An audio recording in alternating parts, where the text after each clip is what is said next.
Mesdames et messieurs, bonjour, heureux de vous retrouver pour cette nouvelle édition de votre journal de 15 h. Voici les titres. Introduction de la déclaration des services aux citoyens dans nos mœurs administratives. Tel était donc le thème de la réunion organisée par le ministère du Travail. Une nouvelle connexion entre les deux Corées. Pour la première fois depuis 14 ans, la Corée du Nord et la Corée du Sud connectent une route à la frontière. Merci à vous de nous rejoindre. Le ministre des Affaires musulmanes, de la Culture et des Biens Warf, Moumin Hassan Barré, a reçu dans son bureau une délégation conduite par la représentante régionale du Haut Commissariat des Nations Unies aux droits de l'homme en Afrique de l'Est et auprès de l'Union africaine, Madame Wede Obaor, accompagnée du représentant adjoint de ce conseil. Au cours de cette rencontre, le ministre a souhaité la bienvenue à la délégation onusienne, tout en passant en revue les relations de coopération entre notre pays et le bureau régional chargé des droits de l'homme, ainsi que les voies et moyens de le raffermir davantage. Et les discussions ont également porté sur la déclaration du 70e anniversaire de la Déclaration universelle des droits de l'homme qui aura lieu le 10 décembre prochain. C'était dans les titres. Le secrétariat exécutif chargé de la réforme de l'administration, le SECRA, a procédé hier à la clôture de l'atelier d'implantation sur la déclaration des services aux citoyens. L'objet de cette formation s'inscrit dans le cadre de la politique générale du ministère du Travail, chargé de la réforme de l'administration et la vision du chef de l'État, Ismaël Omar Guelleh. Et ce, dans le but d'amorcer donc une gouvernance administrative plus accessible aux populations et plus soutenable pour le développement social et économique. Le secrétaire exécutif a rappelé dans son discours, par ailleurs, pour une mission de décembre 2016, 10 ministères ont procédé à l'élaboration de leur propre déclaration de services aux citoyens dans l'encadrement grâce auquel le SECRA et les ministères concernés peuvent réaliser un volet d'intervention, de modération pour la démocratisation du recours à la DSC. On l'écoute. Gestion. Notamment, il était souhaité qu'elle devienne un facteur clé et vif, impulsif, capable d'accompagner, de soutenir la croissance économique du pays et d'être en mesure d'apporter un soutien stratégique à l'élaboration de la politique publique.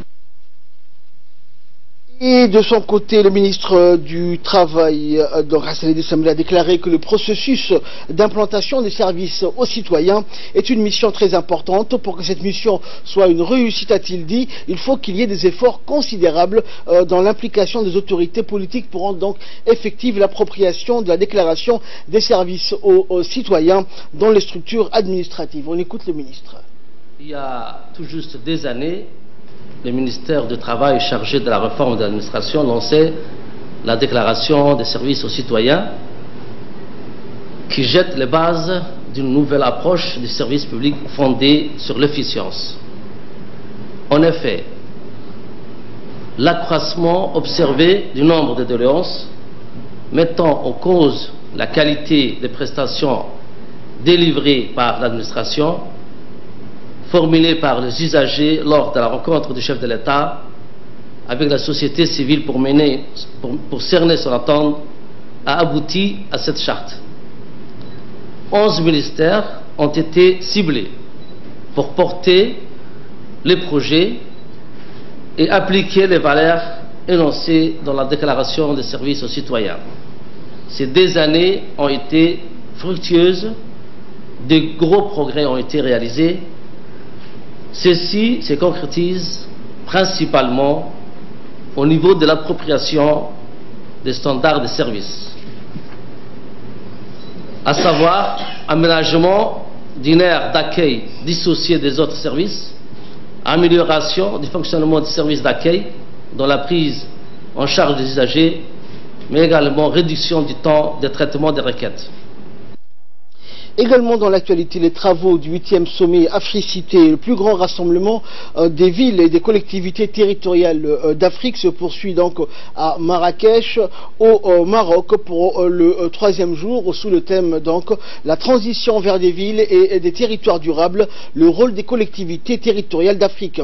Ce sommet placé donc sous le patronage de Sa Majesté le roi Mohammed VI réunit plus de 5000 participants, dont des acteurs de la vie locale, du continent et partenaires issus d'autres régions régions et des ministères en charge de la décentralisation. La République de Djibouti y est représentée par le ministre délégué chargé de la décentralisation, Hamoudou Mohamed Aramis, qui dirige une délégation de haut cadre de son département. C'est la première participation donc de Djibouti à cet événement triennal permise par le contact et l'invitation par le ministre délégué en charge de la décentralisation en février dernier d'une mission des cités et gouvernements locaux unis d'Afrique à tenir un atelier donc d'échange avec les acteurs de la décentralisation djiboutienne. Le président de l'autorité des ports et des zones franches, Aboubakar Omar Hadi, a reçu hier jeudi une importante délégation de la société PetroChina. La délégation a été entre autres composée du vice-président de la compagnie et en même temps directeur général de PetroChina et du directeur manager du département financier. PetroChina Compagnie est le plus grand producteur et distributeur de pétrole, gaz en Chine et joue un rôle dominant dans ce domaine. C'est aussi l'une des plus grandes sociétés pétrolières au monde. Les discussions entre le président Aboubakar Omar Hadi étaient donc principalement basées sur la coopération du projet du parc pétrolier dans la zone industrielle d'Amerjoug. La Commission nationale des droits de l'homme, en collaboration avec le réseau arabe pour l'Institution nationale des droits de l'homme, a organisé hier une cérémonie de clôture d'un atelier de formation donc, sur les discours de haine extrémistes, discours d'un extrémisme religieux et idéologique. La cérémonie de clôture a été présidée par la vice-présidente de la Commission nationale des droits de l'homme et animée par 2 experts. Et le thème abordé donc était le discours de la haine et de l'extrémisme de tous bords, qui est un thème opportun et nécessaire au vu du climat de haine de guerre qui prévaut actuellement dans le monde. Il faut signaler que la forte participation des leaders religieux ainsi que des organisations de la société civile était donc importante. En tout cas sur toute forme d'extrémisme et sur toutes les violences que cela peut engendrer. L'objectif, c'est de mettre autour d'une table tous les gens qui ont une influence sur la population djiboutienne, à savoir ici les religieux, les imams, mais aussi les gens, les militants des associations qui militent en faveur des droits de l'homme, afin qu'on puisse parler librement, échanger autour de cette thématique. Sport à présent, les épreuves sportives scolaires de la 3e phase du championnat scolaire de l'enseignement de base de foot se poursuivent dans de bonnes conditions sur la pelouse du grand stade municipal. Cette nouvelle saison sportive concerne pour le moment les élèves de l'enseignement de base âgés de 11 à 13 ans de la circonscription de Djibouti 3. Rappelons que ces activités sportives s'inscrivent dans le cadre de la détection des jeunes talents du sport dans le milieu scolaire. Ce tournoi permettra donc et mettra en position plusieurs écoles de la circonscription de Djibouti 3 et dans un esprit de fair play digne des grands sportifs. Et après le championnat scolaire de football inter-école de l'enseignement de base, ce sera au tour des élèves des collèges et des lycées de s'affronter dans des tournois visant généralement les sports collectifs comme le football, le handball, volleyball et basketball sur l'ensemble du territoire. Du championnat scolaire de l'enseignement de base au niveau du football concernant la détection de jeunes nés entre 2007, 2008 et 2009. Cette compétition était basée au niveau des écoles de Djibouti 3. L'hiver à présent, le commissariat de police de Rodan donc, a effectué hier soir la saisie d'un important matériel de construction qui a été dérobé de la société chinoise responsable de construction de Free Trade Zone ou bien encore la zone franche internationale située au PK23. L'enquête a été donc menée suite à la plainte déposée par les agents chinois de la société chargée de construction dans ce chantier de cette grande zone franche internationale de Djibouti qui est située au PK23. Au total, 5 individus ont été mis en arrestation et d'importants lots de matériel a été saisi, estimé donc à plus de 2 millions de nos francs. Le directeur du commissariat de Rodan, le lieutenant-colonel Saïd Absi, a félicité les agents de la police judiciaire qui ont mené cette enquête minutieusement et qui a abouti dans un délai record. Pour sa part, l'adjudant-chef Abdurrahman Soubani Kawalié nous explique donc que l'auteur présumé est un récidiviste qui a été aidé par des chauffeurs afin de s'accaparer de tous ces matériels de construction et du gardien du lieu. Il a par ailleurs rappelé que ces auteurs présumés seront traduits devant la justice aujourd'hui même pour répondre de leurs actes criminels. Instruments et mesures pacifiques d'une valeur totale de 2 millions de nos francs Djibouti. Les auteurs des faits seront traduits ce jour même à 10h. Et de là, nous passons à l'actualité internationale avec Fardous Hussein. Bonjour Fardous. Bonjour. Alors, nous allons rendre Fardous en République démocratique du Congo où la campagne a été lancée. En effet, donc Ahmed, le lancement officiel de cette campagne présidentielle en République démocratique du Congo où 21 candidats briguent la place du président sortant Joseph Kabila.